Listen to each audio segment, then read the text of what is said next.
ये कहानी है वर्ल्ड वार 2 की, जब सोवियत यूनियन ने वार खत्म होने के बाद सभी जर्मन सोल्जर्स को कैदी बना लिया था। मूवी की शुरुआत में हमें साइबेरिया की एक प्रिजन कैंप को दिखाया जाता है। यहाँ पर बहुत सारे कैदी हैं जिन्हें कैदी बनाया गया है। ये सब के सब जर्मन सोल्जर्स हैं। दरअसल वर्ल्ड वार 2 खत्म हो चुका है और अब जर्मन के सोल्जर्स को यहाँ पर प्रिजनर बनाकर लाया गया है, जिनसे यहाँ पर काम करवाया जाता है। इन्हीं में से एक कैदी जिसका नाम क्लेमेन फोरेल है, जिसे 25 सालों की सजा हुई है। मतलब कि 25 सालों तक उसे यहाँ पर मेहनत करनी होगी और काम करना होगा। वो यहाँ से भागना चाहता है क्योंकि वो यहाँ से भागकर अपनी वाइफ और बेटी के पास जाना चाहता है। यहाँ पर पहरा बहुत ज्यादा हार्ड नहीं होता क्योंकि यहाँ से भागने का मतलब मौत है। चारों तरफ बर्फ और ठंड है। अगर कोई कैदी यहाँ से भाग भी गया तो ठंड में जमकर उसकी मौत हो जाएगी। पर क्लेमेंस को इस बात की कोई टेंशन नहीं है। वो बस यहाँ से किसी भी तरह से निकलना चाहता है और एक रात उसे मौका मिल जाता है। वो कोयले की गाड़ी में बैठकर यहाँ से निकल जाता है। रात को जब वो आसमान को देखता है तो तारों को देखकर उसे बहुत खुशी होती है। पर तभी अचानक से गाड़ी रुक जाती है। जब वो गाड़ी से सर बाहर निकालकर देखने की कोशिश करता है तो सोवियत का एक ऑफिसर उसे देख लेता है, जिसके बाद उसे कैंप वापस लाया जाता है और उसे जमीन के अंदर बने एक छोटे से सेल के अंदर रखा जाता है। यहाँ पर बहुत ज्यादा ठंड होती है और ऊपर से बारिश भी हो रही होती है। साथ ही उसे खाने के लिए खाना नहीं दिया जाता,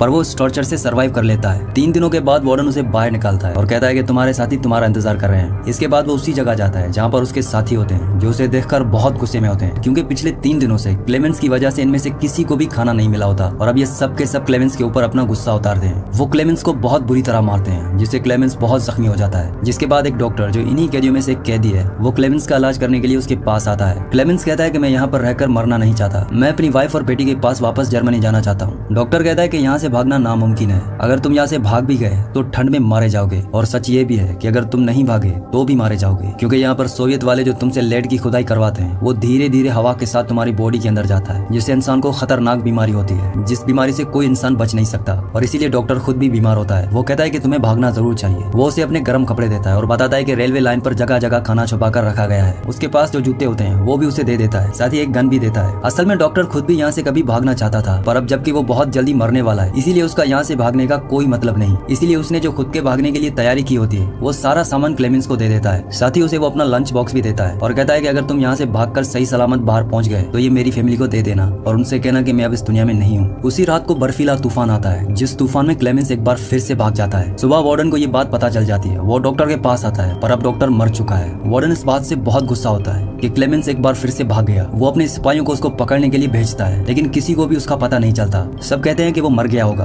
क्योंकि चारों तरफ बहुत ज्यादा ठंड है, जिसमें कोई भी इंसान जमकर मर जाएगा। पर वार्डन को पूरा यकीन होता है कि क्लेमेंस जिंदा है, इसीलिए वो उसकी तलाश जारी रखता है। वहीं हमें क्लेमेंस को दिखाया जाता है, जो बर्फ के तूफान को सहता हुआ लगातार धीरे धीरे आगे बढ़ रहा होता है। आज उसे इस बर्फ में चलते चलते पूरे 9 दिन हो चुके हैं। तभी उसे डॉग्स के भौंकने की आवाज आती है। जब वो पीछे देखता है तो एक स्लेड उसकी तरफ आ रही होती है। वो वहीं पर ही गिर जाता है और स्लेड उसे ऊपर से रोंगता हुआ निकल जाता है। तभी उसकी आंखें खुल जाती है। वो देखता है कि ये उसका एक सपना था। क्लेमेंस इस सपने से बहुत डर जाता है। कई दिनों से पैदल चलने की वजह से वो बहुत ज्यादा थक चुका है। उसका खाना भी खत्म हो चुका है। वो भूखा है और प्यासा है, इसीलिए वो वहीं पर गिरकर बेहोश हो जाता है। कुछ देर बाद उसे होश आता है। दरअसल उसे किसी की आवाज आ रही होती है। तभी वो देखता है कि उसके सामने एक सील है। वो अपनी गन निकालकर उस पर फायर करता है, लेकिन गोली सील को नहीं लगती। सील वहाँ से भागने लगती है। क्लेमेंस उसका पीछा करता है और तभी वो एक बर्फ की चट्टान के पीछे चली जाती है, पर इससे पहले कि वो उसकी आंखों से दूर हो जाती है, क्लेमेंस उस पर निशाना लगाता है और उसकी आखिरी गोली सही निशाने पर लगती है, जिससे सील मर जाती है। इसका मतलब यह है कि अब क्लेमेंस के पास खाना भी है। क्लेमेंस ने आज कई दिनों के बाद भरपूर खाना खाया है। इसके बाद वो थोड़ी देर के लिए आराम करता है और आराम करने के बाद वो एक बार फिर से यहाँ से निकल जाता है। उसके पास एक कंपास भी होता है, जिससे वो अपनी डायरेक्शन लगातार देखता रहता है। साथ ही वो अपने दिमाग को एक्टिव रखने के लिए वो हमेशा अपने आप से बातें करता रहता है। 2 महीनों से वो लगातार चल रहा है और एक दिन उसे अपने सामने एक सूखा हुआ पेड़ दिखता है, जिसे देखकर वो खुश हो जाता है। आज 2 महीनों के बाद उसने किसी ऐसी चीज को देखा है जो इस बात का मतलब है कि वो आर्कटिक के बर्फीले पहाड़ों से अब बाहर आ चुका है। वहीं दूसरी तरफ वार्डन को दिखाया जाता है, जो अभी भी क्लेमेंस को ढूंढना चाहता है और वो अपने सोल्जर से कहता है कि तुम 500 मीटर की रेडियस में किसी भी कीमत पर उसे ढूंढकर वापस लाओ। मुझे पूरा यकीन है कि वो अब भी जिंदा है। इसके बाद हमें क्लेमेंस को दिखाया जाता है, जो अब जंगल तक पहुंच चुका है। वहाँ पर सब पेड़ पूरी तरह से सूखे होते हैं। तभी यहाँ पर बर्फीला तूफान आ जाता है, जिस वजह से पेड़ टूटकर गिरने लगते हैं और इन्हीं पेड़ों में से एक पेड़ क्लेमेंस के ऊपर गिर जाता है और उसकी किस्मत अच्छी होती है। यहाँ पर 2 लोग होते हैं जो यहाँ पर सोने की तलाश में आए होते हैं। वो दोनों मिलकर क्लेमेंस की जान बचा लेते हैं। अब ये तीनों के तीनों यहाँ से आगे बढ़ते हैं। असल में ये यहाँ से निकलना चाहते हैं। मौसम भी पूरी तरह से बदल चुका है, बर्फ पिघल चुकी है और नदियों का बहाव भी पहले जैसा हो गया है। ये तीनों के तीनों एक लकड़ी की राफ्ट बनाते हैं और उस राफ्ट के ऊपर बैठकर ये झील के सहारे आगे बढ़ना शुरू कर देते हैं। पर तभी नदी का बहाव तेज हो जाता है, जिसमें एक इनका साथी नीचे गिर जाता है। क्लेमेंस अपनी जान की परवाह किए बगैर उसे बचाने के लिए नदी में कूद जाता है और बहुत मुश्किल से वो उस साथी को नदी के किनारे ले आता है। पर इनका जो दूसरा साथी होता है वो राफ्ट से अकेला ही आगे बढ़ जाता है। कुछ देर बाद ये उस जगह पहुंच जाता है जहाँ पर उसने अपने साथी के साथ स्टे किया था। उसके पास वो सोने के छोटे छोटे टुकड़े भी होते हैं, जिन्हें तलाशने के लिए वो जंगल में बर्फीली जगह पर गए थे। उसके मन में लालच आ जाती है। वो सोचता है कि मेरा साथी तो अब मर चुका है, अब ये सारा का सारा सोना मेरा होगा। पर कुछ ही देर बाद उसका साथी और क्लेमेंस वो दोनों के दोनों वहाँ पर आ जाते हैं। अब क्लेमेंस ने जिसकी जान बचाई होती है उसे समझ आ जाता है कि उसके साथी ने उसके साथ धोखा किया है। वो जानबूझकर वहाँ से राफ्ट लेकर चला गया था, इसीलिए वो उसे गोली मार देता है। जिसके बाद क्लेमेंस और वो आदमी दोनों के दोनों वहाँ से निकल जाते हैं। पर यहाँ से निकलना इतना आसान नहीं है, ये लगातार चलते रहते हैं और अब इन्हें कई महीने यहाँ पर हो चुके हैं। एक बार फिर से इनका सामना बर्फ से होता है। अब ये लगातार बर्फ में आगे बढ़ने लगते हैं। क्लेमेंस के साथ जो आदमी है जिसके पास बहुत सोना है, क्लेमेंस उसे कहता है कि तुम अपना बैग कुछ देर के लिए मुझे दे दो, तुम बहुत ज्यादा थक चुके हो। लेकिन उसे लगता है कि क्लेमेंस उसका सोना चुराना चाहता है, इसीलिए वो उस बैग से क्लेमेंस पर हमला कर देता है, जिस वजह से क्लेमेंस ऊपर से नीचे गिर जाता है। नीचे गिरने की वजह से क्लेमेंस बेहोश हो जाता है। कुछ देर बाद भेड़ियों की आवाज से उसकी आंखें खुलती हैं। वो देखता है कि बहुत सारे भेड़िए उसकी तरफ उसका शिकार करने के लिए आ रहे हैं। वो अपनी जान बचाने के लिए पेड़ के ऊपर चढ़ जाता है, लेकिन भेड़िए उसका पैर पकड़ लेते हैं। पेड़ बहुत ही पतला होता है, जिस वजह से पेड़ टूट जाता है। पर इससे पहले कि भेड़िए उसे अपना शिकार बनाते तब अचानक उसे गोलियां चलने की आवाज आती है। असल में यहाँ पास ही के कुछ लोकल लोगों ने सारे भेड़ियों को मार दिया होता है। वो क्लेमेंस की जान बचाते हैं और उसे अपने गाँव में ले आते हैं। क्लेमेंस जब होश में आता है तभी वो देखता है कि वो एक गाँव में है। ये देखकर उसे बहुत खुशी होती है। पर तभी यहाँ पर सोवियत सोल्जर से उनकी आर्मी का एक मैसेज आता है, जो उन लोगों को बताते हैं कि एक जर्मन सिपाही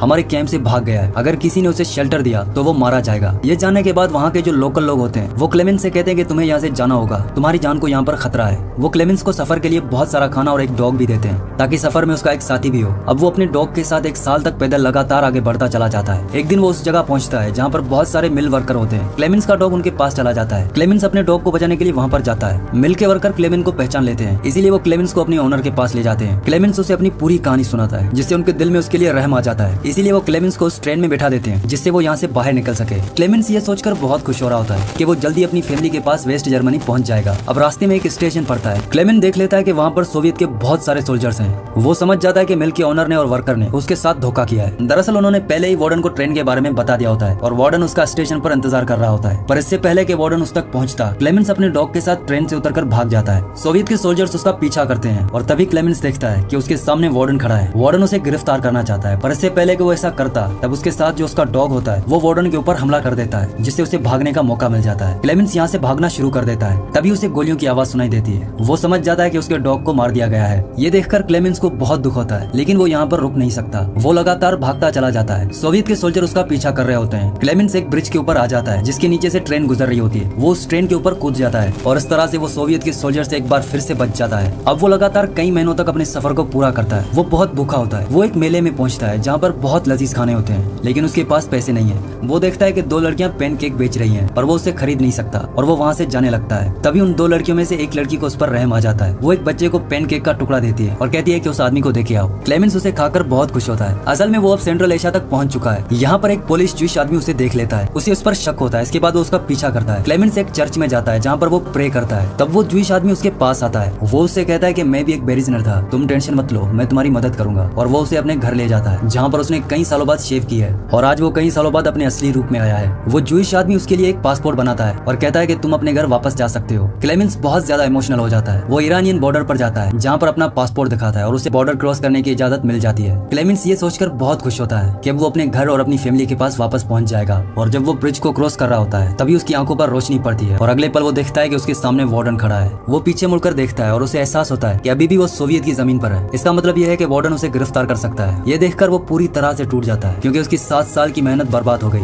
आज से 7 साल पहले वो सोवियत की जेल से भागा था और आज 7 सालों के बाद जब वो अपने घर वापस जा सकता था तो वार्डन ने उसे पकड़ लिया। पर तभी वार्डन उसके रास्ते से हट जाता है। ये देखकर क्लेमेंस को यकीन नहीं होता। वो धीरे धीरे आगे बढ़ता है और वार्डन उसे नहीं रोकता। असल में क्लेमेंस के जिंदा रहने और घर जाने के जज्बे ने वार्डन को बहुत ज्यादा इंप्रेस किया होता है, इसीलिए वो उसको गिरफ्तार नहीं करता। पर वार्डन की भी जीत होती है, क्योंकि 7 साल पहले उसने कसम खाई थी कि वो किसी भी कीमत पर क्लेमेंस को पकड़ लेगा और आज उसने पकड़ लिया। इसका मतलब यह है कि क्लेमेंस की जीत हुई और वो उसे यहाँ से जाने देता है। इसके बाद क्लेमेंस वेस्ट जर्मनी पहुंच जाता है, जहाँ पर उसका घर है। आज क्रिसमस का दिन है और वो देखता है कि उसकी वाइफ और उसकी बेटी चर्च के लिए निकल रही होती है। क्लेमेंस उनका पीछा करता है और वो चर्च पहुंच जाता है, जहाँ चर्च में उसकी बेटी उसे देख लेती है, अपने डैड को पहचान लेती है और उसे गले लग जाती है। और इस तरह से क्लेमेंस कई सालों के बाद अपनी फैमिली से मिल लेता है। इसी के साथ इस मूवी का एंड हो जाता है। तो आई होप कि ये वीडियो आपको पसंद आई होगी। अगर ये वीडियो आपको पसंद आई हो तो इस वीडियो को लाइक कर देना और मजीद ऐसी वीडियोस देखने के लिए हमारे चैनल को सब्सक्राइब कर देना।